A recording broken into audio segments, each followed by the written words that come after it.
Hello and welcome to the Genuine Learning Blog. My name is Melisa Galasso and I want to wish you a very happy new year. I am super excited to be with you guys today. We're going to start our 2023 off with a 2022 year in review. Obviously, we need to know what happened in 2022 as we kick off 2023. We'll focus on those items that made its way to a finished product and were issued as final. So the FASB only issued 6 ASUs, which is pretty low for them. In the prior year, in 2021, they had issued 10, but previously they'd gone into the teens and 20s. And so it was a slow year for the FASB, and many of these standards are quite niche. ASU 2020-01 amends hedging to introduce the portfolio layer method, which is going to replace the last of layer method and allow more layers to be hedged. ASU 2022-02, also in the financial instruments area, removes the concept of trouble debt restructuring, but does add a couple of new disclosures in there due to CECL, right? So CECL is really addressing a lot of the need there. So remove the concept of TDR, but do provide some additional disclosures. ASU 2022-03 was addressing some diversity in practice due to an example. So it updated and corrected that and addresses fair value measurement with equity securities that are subject to contractual sale restrictions and confirms that things like lockup agreements do not impact the fair value. If you outside of the, if you have Apple stock and you agree not to sell it, that doesn't change the value of Apple stock, right? Apple stock actively trades. ASU 2022-04, which is our supplier finance programs, provides some new disclosures in this area, kind of a new area, becoming far more popular. I heard from a lot of people in 2022 that they have started to grow an interest in this area. And so a way of financing and being able to make these types of purchases for working capital, et cetera. So no changes to recognition measurement, but is a new disclosure requirement there. ASU 2022-05 is transition guidance for our insurance contracts, so long duration contracts. That was actually issued back in 2018. It's been delayed, and one of the things that they're doing is if you have actually sold or disposed of a contract, you don't have to do the full retrospective, and so they give a little bit of a change in the transition guidance there.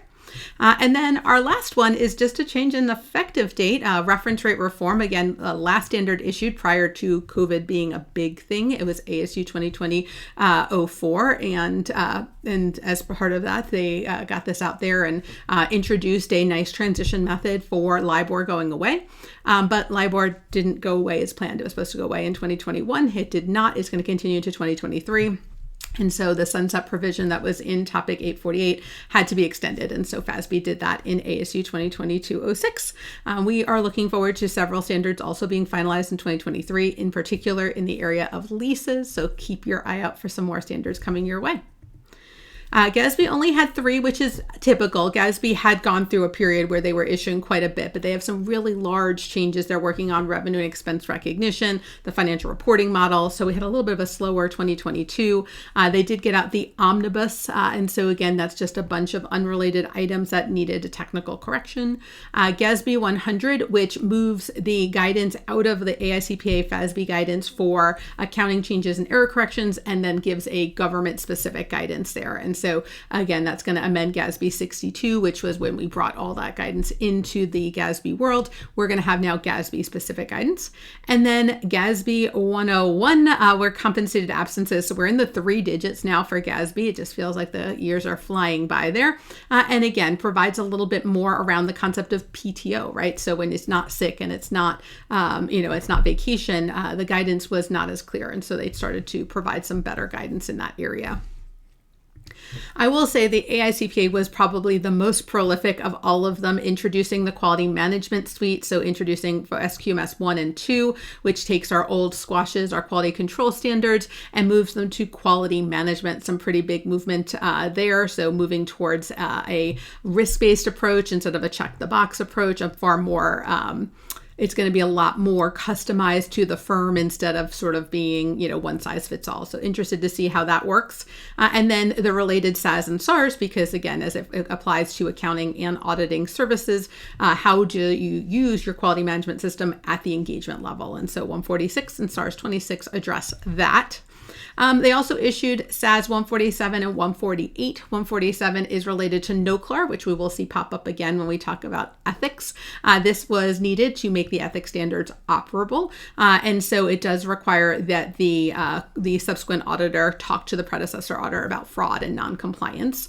And then SAS 148 makes some changes to AUC Section 935 for those of you who do single audits. That is where the guidance for single audits falls. And in the last couple of years, they've issued SAS 142, 145, and they forgot to really update 935 for them. So they do some clarifications and corrections, in particular of the appendix. So that'll be really helpful. But from an ethics perspective, they did get quite a bit out there. They did a technical correction for 529 plans, and so they changed some of the requirements around safeguards related to 529 plans. They did a revised interpretation related to officers, directors, and beneficial owners, and so that's kind of in with what they were working on for loan transactions, which we'll see on the next slide. They did also, as they look at this, do that new interpretation related to non-compliance with laws and regulations, or NOCLAR, and so that goes again with the audit standard there, and does kind of address both the employee side, if you are in business, as well as the public accounting side on what you can and cannot report from a non-compliance, and depending on what type of work that you're doing. They also addressed and updated unpaid fees. They moved to a more principles-based approach instead of the old rules-based approach, which I think many people are excited about. They also revised the definitions and interpretations related to loans, acquisition, and other transactions. Again, moving away from some bright lines there as well. And then probably the more popular of them, which was effective on December 31st of 2022. Many of these were effective on, actually the whole slide here was effective December 31st of 2022, which was assisting attest clients with implementing accounting standards, really trying to address, what can you do and what can you not do with regard to implementing these standards. In particular, leases was a hot topic. Post-revenue recognition, they really wanted to make sure that the auditor wasn't crossing the line in the implementation, particularly for smaller entities who may not have the financial reporting capabilities for some of these more large and complex standards. They also issued some new TQAs for ethics, which I think is always important to point out. And these are related to the Information System Services Standard, which was effective January 1 of 2023, and trying to give a little bit more of an understanding of how you use the rules within there from a more principles-based approach. And so they kind of give you some professional judgment concepts that you can apply. So 2022 was a pretty busy year. It was slower for some standard setters, but we have these big projects that are going on, and so we're not surprised by them.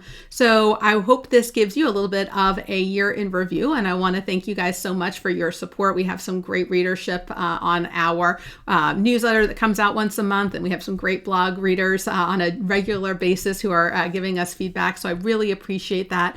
So we have, it's been a joy to work with all of you, and we hope that 2023 brings lots of peace, joy, happiness, and awesome busy season. So I want to thank you guys so much and have a wonderful rest of your day. And I hope to see you on a future blog. Have a great day, guys. Bye-bye.